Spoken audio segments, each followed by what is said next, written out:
2nd 1706. Treatment of certain technical personnel, in general, Section 530 of the Revenue Act of 1978 is amended by adding at the end thereof the following new subsection, D, exception. This section shall not apply in the case of an individual who pursuant to an arrangement between the taxpayer and another person provides services for such other person as an engineer, designer, drafter, computer programmer, systems analyst, or other similarly skilled worker engaged in a similar line of work. B. Effective date. The amendment made by this section shall apply to remuneration paid and services rendered after December 31st, 1986. Note, another person is the client in the traditional job shop relationship. Taxpayer is the recruiter, broker, agency, or job shop. Individual, employee, or worker is you. Admittedly, you need to read the treatment to understand what it is saying, but it's not very complicated. The bottom line is that they may as well have put my name right in the text of section D. Moreover, they could only have been more blunt if they would have come out and directly declared me a criminal and non-citizen slave. 20 years later, I still can't believe my eyes. During 1987, I spent close to $5,000 of my pocket change and at least 1,000 hours of my time writing, printing, and mailing to any senator, congressman, governor, or slug that might listen. None did, and they universally treated me as if I was wasting their time. I spent countless hours on the LA freeways driving to meetings in any and all of the disorganized professional groups who were attempting to mount a campaign against this atrocity. This, only to discover that our efforts were being easily derailed by a few moles from the brokers, who were just beginning to enjoy the windfall from the new declaration of their freedom.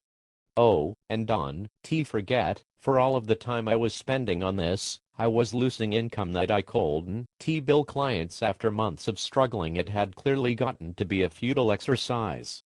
The best we could get for all of our trouble is a pronouncement from an IRS mouthpiece that they weren't going to enforce that provision, read harass engineers and scientists.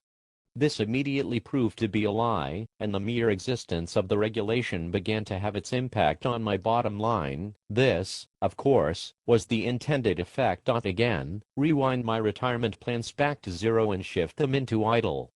If I had any sense, I clearly should have abandoned engineering, and never looked back. Instead, I got busy working 100-hour work weeks. Then came the LA Depression of the early 1990s.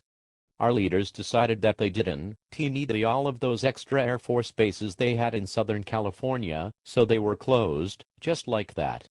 The result was economic devastation in the region that rivaled the widely publicized Texas S&L fiasco.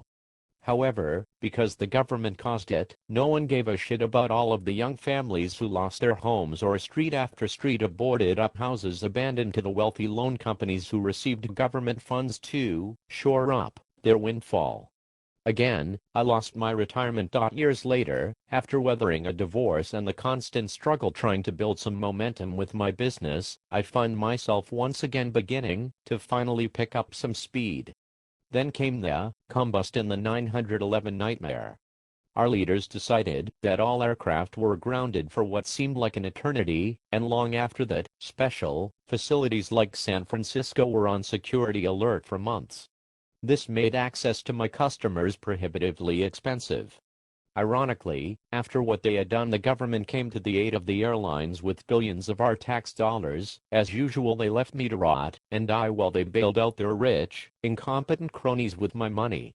After these events, there went my business, but not quite yet all of my retirement and savings by this time. I am thinking that it might be good for a change. Bye to California. Try Austin for a while. So I moved, only to find out that this is a place with a highly inflated sense of self-importance, and where damn little real engineering work is done. I've never experienced such a hard time finding work. The rates are 1/3 of what I was earning before the crash, because pay rates here are fixed by the 3 or 4 large companies in the area, who are in collusion to drive down prices and wages, and this happens because the Justice Department is all on the tick and doesn't give a *** about serving anyone or anything but themselves and their rich buddies to survive. I was forced to cannibalize my savings and retirement, the last of which was a small IRA. This came in a year with mammoth expenses and not a single dollar of income. I filed no return the year thinking that because I didn't have any income there was no need. The sleazy government decided that they disagreed. But they didn't notify me in time for me to launch a legal objection, so when I attempted to get a protest filed with the court I was told I was no longer entitled to due process because the time to file ran out. Bend over for another $10,000 helping of justice. So now we come to the present. After my experience with the CPA world, following the business crash, I swore that I'd never enter another accountant's office again. But here I'm with a new marriage and a boatload of undocumented income, not to mention an expensive new business asset, a piano, which I had no idea how to handle.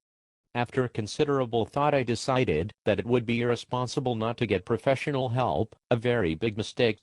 When we received the forms back I was very optimistic that they were in order.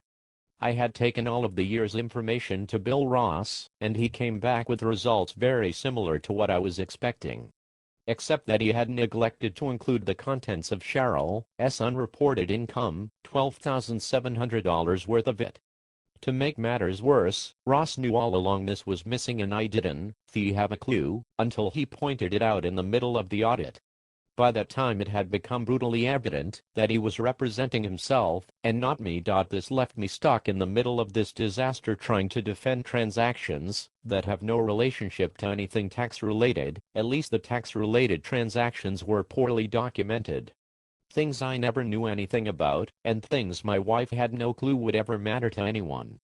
The end result is, well, just look around. I remember reading about the stock market crash before the Great Depression and how there were wealthy bankers and businessmen jumping out of windows when they realized they screwed up and lost everything. Ironic how far we've come in 60 years in this country, that they now know how to fix that little economic problem. They just steal from the middle class, who doesn't have any say in it. Elections are a joke, to cover their asses, and it's business as usual. Now when the wealthy *** up, the poor get to die for the mistakes.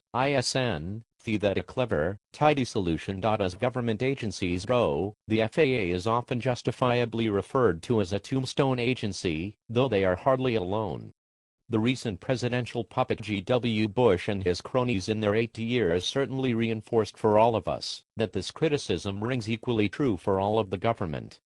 Nothing changes unless there is a body count, unless it is in the interest of the wealthy souls at the government trough. In a government full of hypocrites from top to bottom, life is as cheap as their lies and their self-serving laws. I know I am hardly the first one to decide I have had all I can stand. It has always been a myth that people have stopped dying for their freedom in this country, and it isn't limited to the blacks and poor immigrants. I know there have been countless before me, and there are sure to be as many after.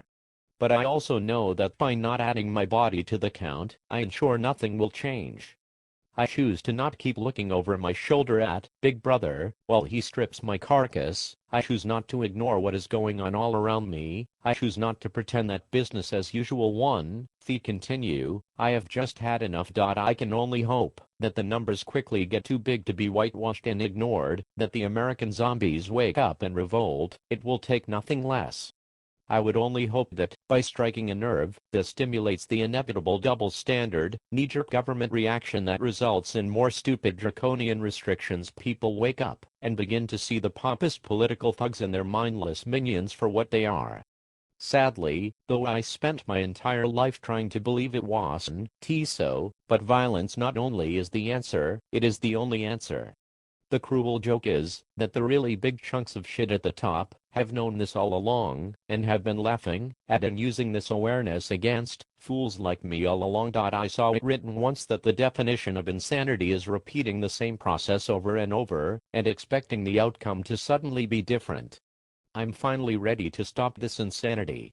Well, Mr. Big Brother IRS man, let's try something different. Take my pound of flesh and sleep well. The communist creed, from each according to his ability, to each according to his need. The capitalist creed, from each according to his availability, to each according to his greed.